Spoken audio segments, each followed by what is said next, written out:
Okay, so we're gonna go over a quick topic, and I know this is gonna be pretty boring for a lot of people, but it's helped make me some good money in the decisions I've made as far as like trading the Nikkei 225. That is actually correlated with the NJIA or the Dow Jones Industrial. Definitely a boring topic. That's why I limited my slides to about 9 or 10, and this will probably take about 15 minutes at the longest. Other than that, let's go ahead on and knock this out. All right. So as you can see, based off, we're gonna go over the trading strategy based off the Dow Jones Industrial and Nikkei 2205 correlation. All right, leveraging market trends for profitable trades. All right, so just keep in mind with these trades when we look at these, and I'm gonna show you some trades and how it correlated in making the money today, which I showed you in the previous video. Go ahead and check that out up top. All right, let's go to the next one. So introduction. This trading strategy leverages the observed correlation between the Dow Jones and the Nikkei 225. Now, if you just beginning, I'll do another video on actually what the Dow Jones is and how many stocks are inside of it and things of that nature. But these are for the ones you can listen to it, but these are probably for the ones who've been trading for it more than a month. I would say that. All right. And when the Dow Jones experienced a rally, the Nikkei 225 is expected to rise the following day. Conversely, when the Dow Jones slides, the Nikkei 225 is expected to fall the following day. All right. So data collection, collect the data. This is the big thing. Collect the data from the closing prices of the Dow Jones and the Nikkei 225. Track the changes. And I know this is a lot to ask, but if you're going to do this journey, you're going to have to take some notes. Just like anything in life, if you want to get better, you got to see, you got to take notes. You got to track. So track the changes in the Dow Jones to make trading decisions for the Nikkei 225. Financial, financial news and websites or trading platforms. I use the trading view. Uh, Fairly easy. I look at news. Not so much news. I look more of the charts, and then I look at the rudders, and I don't look at MSNBC and Fox and things of that nature. All right. The decision rules: if the Dow Jones closes higher than the previous day, buy the Nikkei at the next market open. Now, I caveat on this: do not just blindly jump into the trade. The next market trends, you have to still have your strategy. You have to have your strategy. If you see that it was higher than the next day, then it's a rally. Then when you go to Nikkei at the Asian session, you have to wait for your trading setup. All right, you just don't blindly jump into it. This is just a cornerstone or a point to say, okay, it rallied. Normally, this does this. Now, I'm gonna look for buy trades, but if you just blindly jump in at 1900 and you don't have and you over leverage or you don't have the right entry, you're gonna lose the trade, and then you're gonna be wondering, man, it rallied. Why we did this? Blah blah blah. All right. So if the Dow Jones closes lower than the previous day, it's a slide, sell or short the Nikkei the next marketing day. Again, if you see it slid and you like, oh, I'm gonna look for a sale. So the next day you can look for sales, but sometimes the whole trading strategy might be a bust because there might be some news that came out that make this go higher or lower, so higher or lower. So the correlation just goes out the window.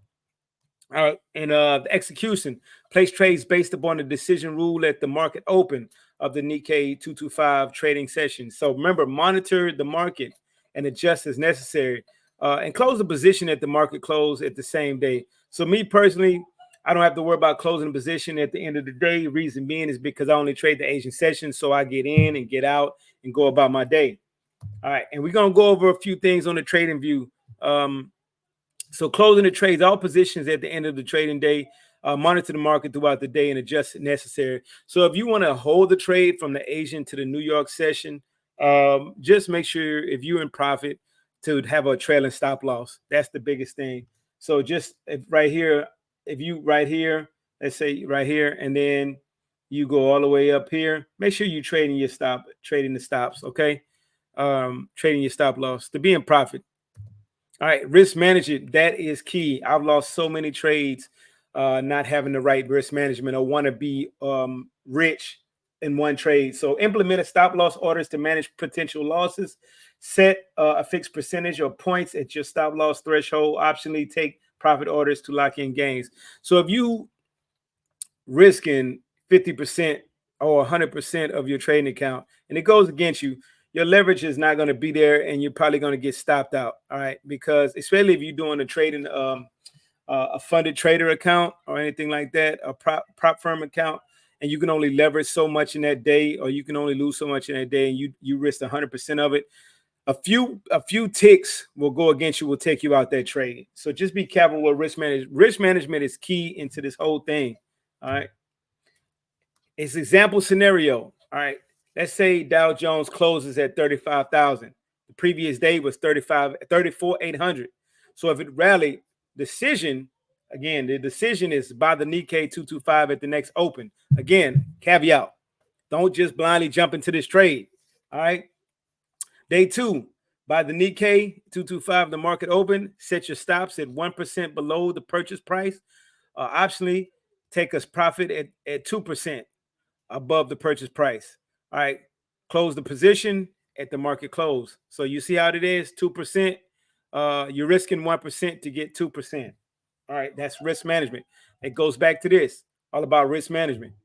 All right, so here's some considerations. All right, transaction costs, account for trading fees and other accounts that might other costs that might affect profitability. All right, I know that most of the time, well, not most of the time, all the time I take a trade, there are trading costs. All right, market conditions. Remember, this strategy assumes a correlation that may not always hold. I'm gonna say that again. Let's see if we can do this. Let's get my pen out. This is the biggest one I want you to see right here. All right. Market conditions. Market conditions. This strategy assumes a correlation that may not always hold, especially during periods of market disruption and significant news. Key point, when you have big news events coming out and things of that nature. All right, that correlation might be out the window. I'm gonna be honest with you. At the end of the beginning of the month, when you got certain things like the red folders on the forex.com, interest rates come out, things of that nature. All right, here's another one: back testing. Before you implement this strategy with real money, make sure you back test. You have data. That goes back to this one. All right. Collect your data. Collect your data. This is a business. You can't run a business if you don't have data. That's like if you open a clothing store, if you open a dojo, a martial arts gym, or you open a weightlifting gym, you have to have data. All right. Let's go back to back testing. All right. Diversification. Consider diversifying your trading strategy with other indicators and signals to mitigate. All right. Conclusion: this strategy leverages observed correlation between the Dow Jones and the Nikkei. All right, and I'm gonna give you exactly again how I jump into it. The potential profitable trades involves data collection, decision making, and based on the Dow Jones movement. This is strictly based off Dow Jones movement. All right, this gives you another edge in the market from just technical analysis. All right, back testing, considering the market conditions before live trading. All right. Let me know if you have any questions on this. All right. And then we're going to go to, let me go back to share my screen. Let's see if we can get up out of this. All right. Discard. And let's get up out of this and bring this up. Boom. There we go. All right. So you can see, you already know if you've been through this before, I trade the Asian session. I trade the Asian session. As you can see right here. Let me point to it just in case you can't see. Right here is the up move I made earlier. Is the up move, the bullish trend I made earlier. All right. So look at this. Based off of Friday, that's what we based off Friday. Look, if you look Friday, the Let's do this. This was the lows of Friday. This just on Nikkei. All right. Lows on Friday. All right. So look on the Dow Jones right here. Friday, it closed at 39,205. All right. Then I come over here. As you can see, what happened? I'm sorry, on Thursday. Thursday closed at 39,133. All right. Then on Friday, it closed at 39,205. So what I'm going to do, as I can see, that's a rally from Friday, even though if it didn't go up, that the price didn't go up that much, went from 133 to 205. That's still a rally from the previous day. All right. So on Monday or Sunday, when the market opens, I'm looking not traditionally, but I'm looking for my strategy to take place. All right. That's why I got in and out the market. I tell you, I get in and out the market. Look at that. All right. I already say breaks the 20 EMA. All right. Boom. Right there. As you can see, it bounced off of here. So you could actually took this trade right here. But like I said, I go, excuse me, 20 and 20. Look at that. Let's widen it so you can see. My trading strategy is once it breaks. So we already looking based off of here, the price rallied, right? As you can see, when it opened up from the previous day, it kind of went into a little bit of drawdown. I wouldn't say drawdown, a little bit of down slope, whatever you want to call it. It went down to 38,440.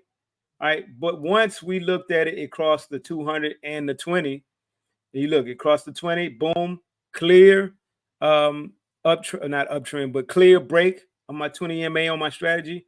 Wait for the 2 candle lows, and I place my trade above the 2 candle lows, and I jump in for 2020, 20 risk to 20 ticks to 20 risk reward.